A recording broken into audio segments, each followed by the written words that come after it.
Novembers in the Pacific Northwest bring a chill that bites deep. The air hangs heavy with the promise of rain. It was Wednesday, November 24, 1971. The day before Thanksgiving, travel hubs were bustling. This was a time of fewer security checks, when air travel felt more glamorous and less restrictive. A man named Dan Cooper approached the Northwest Orient Airlines counter at Portland International Airport.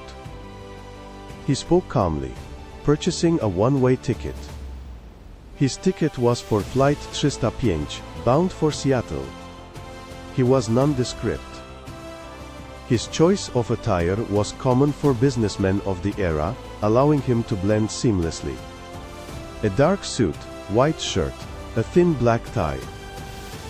He carried a black attaché case. This brief, sturdy case would soon become central to a federal investigation. No one looked twice. His quiet confidence gave no hint of the terror he was about to unleash. The Boeing od 727 do 100 took off smoothly. This model, known for its distinctive three rear-mounted engines and T-tail, possessed a unique feature: a retractable rear air stair. 42 passengers were on board. The flight was short, barely 30 minutes in the air. Cooper settled into seat 18C. He was in the rear of the main cabin, a strategic choice. He ordered a bourbon and soda. The plane climbed through the gray skies. The stewardess, Florence Schaffner, served his drink. Florence, a seasoned professional, had served thousands of passengers. Cooper then handed her a folded note. She casually tucked it into her purse. This happened often. Businessmen sometimes slipped them their phone numbers. It was an era before heightened security and pervasive suspicion. Cooper leaned closer. His voice was low, yet firm. "Miss, you'd better look at that note," he said. "I have a bomb." Her blood ran cold. The casual veneer of the flight shattered instantly. Florence obeyed. Inside, the message was stark. The bomb's presence was implied, never explicitly shown, but the threat was undeniable. He demanded $200,000 in unmarked $20 bills. This specific denomination would make tracing the money more difficult, a detail suggesting planning. He also wanted 4 parachutes, 2 primary and 2 reserve. The precise nature of these demands signaled a deep understanding of skydiving equipment and logistics. Florence discreetly informed the cockpit crew. She relayed Cooper's demands with remarkable composure. Captain William Scott contacted air traffic control. His voice was calm, but his mind raced with the gravity of the situation. The FBI was notified. The alarm spread quickly through federal channels. The plane continued its short flight to Seattle. Panic simmered beneath the surface. The crew moved with a quiet urgency, shielding passengers from the unfolding crisis. They couldn't risk the lives of the passengers. They had to comply. The priority was the safety of everyone on board, a principle that guided every decision. At Seattle-Tacoma Airport, the plane circled for hours. This holding pattern was a crucial delay, buying time for ground operations. Fuel was low. The FBI scrambled to gather the ransom. Collecting $200,000 in unmarked $20 bills was no simple feat, requiring withdrawals from multiple banks.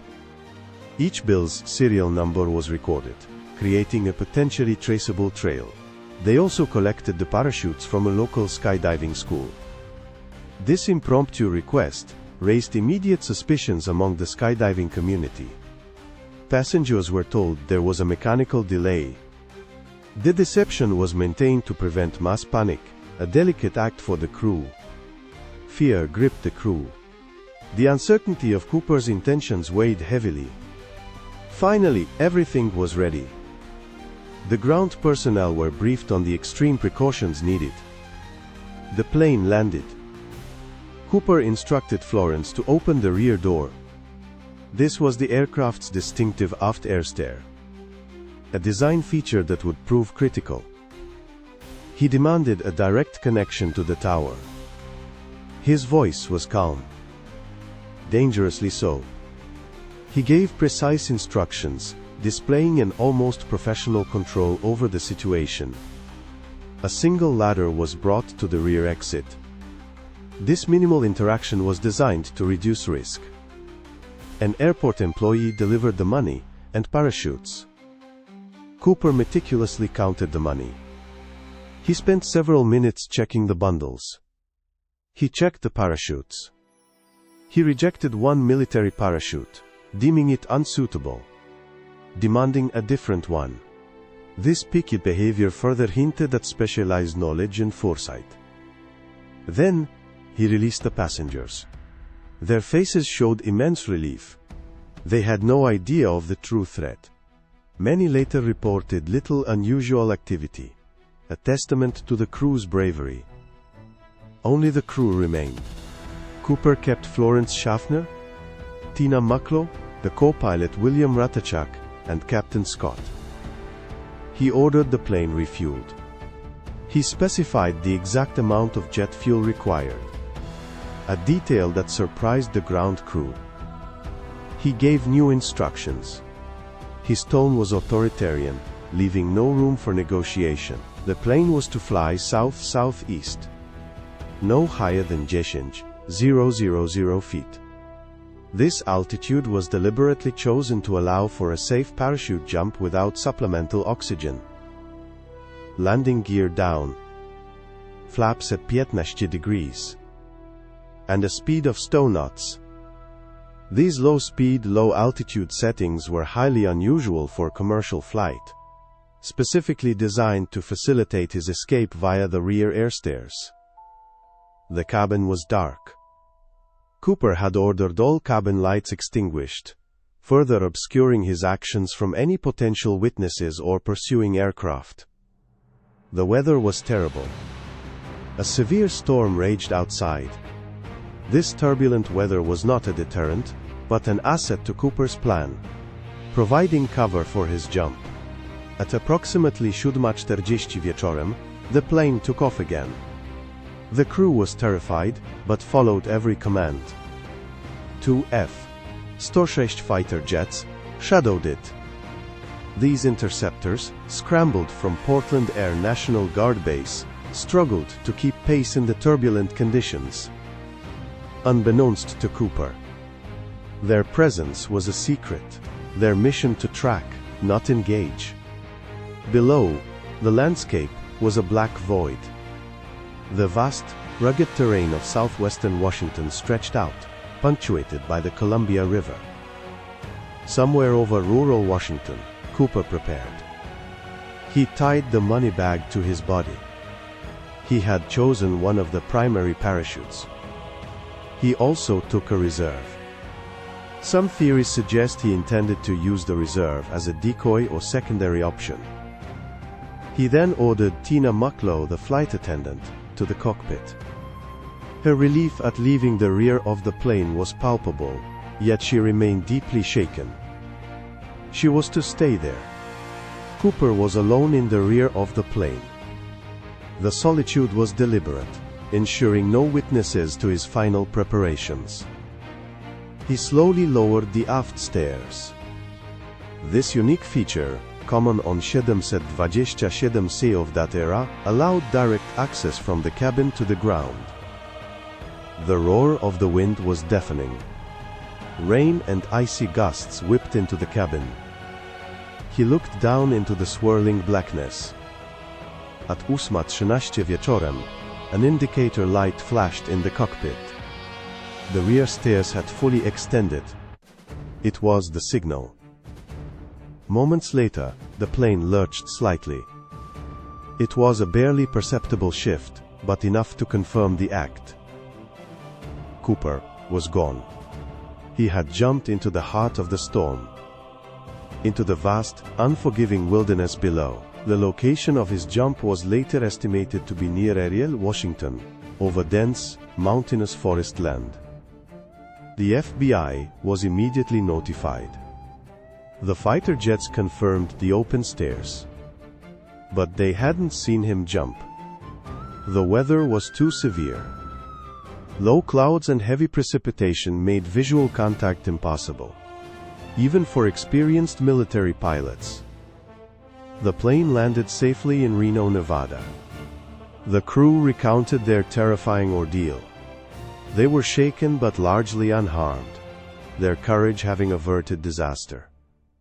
The search for Cooper began immediately. This extensive operation involved hundreds of law enforcement officers and military personnel. Over the next weeks, months, and even years, the search was relentless. Thousands of acres of rugged terrain were scoured. The FBI deployed hundreds of agents. No trace of Cooper was found. No parachute. No money. No body. The only direct evidence ever found was a small amount of the ransom money discovered by a young boy in 1980, nearly a decade later, buried along the banks of the Columbia River. This discovery fueled new theories, suggesting Cooper might have landed near the river or been swept downstream. The investigation, dubbed NORJAK, Northwest Hijack, became one of the longest and most expensive in FBI history. Theories abounded. Did he survive the jump? The conditions were brutal. Temperatures were near freezing. Wind speeds were estimated at over 60 miles per hour. Some speculate he was an experienced paratrooper, possibly ex-military, familiar with survival in extreme conditions. Others argue no one could have survived such a jump, especially without specialized equipment or training for such a hostile environment. Perhaps he died upon impact. His body and the money never recovered, due to the vastness of the wilderness and the powerful river currents.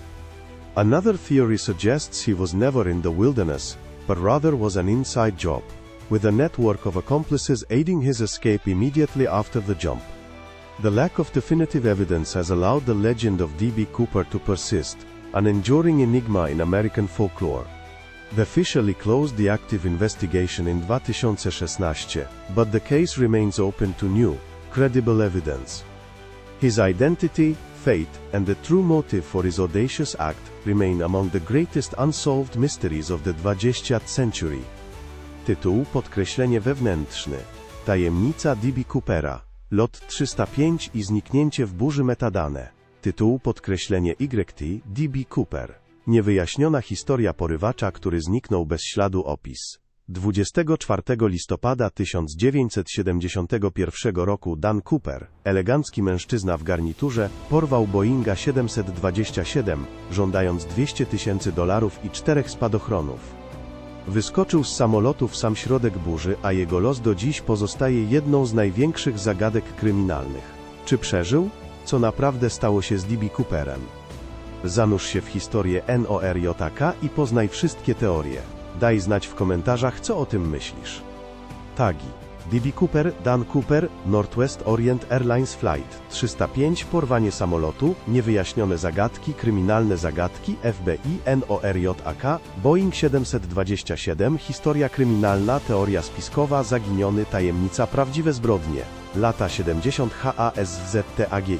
D.B. Cooper, tajemnica, prawdziwe zbrodnie, kratka, niewyjaśnione zbrodnie, wbi, historia, zagadki, kryminalne, samolot, porywacz, NORJAK, kategoria. Edukacja, tekst, podkreślenie, nigdy go nie znaleziono.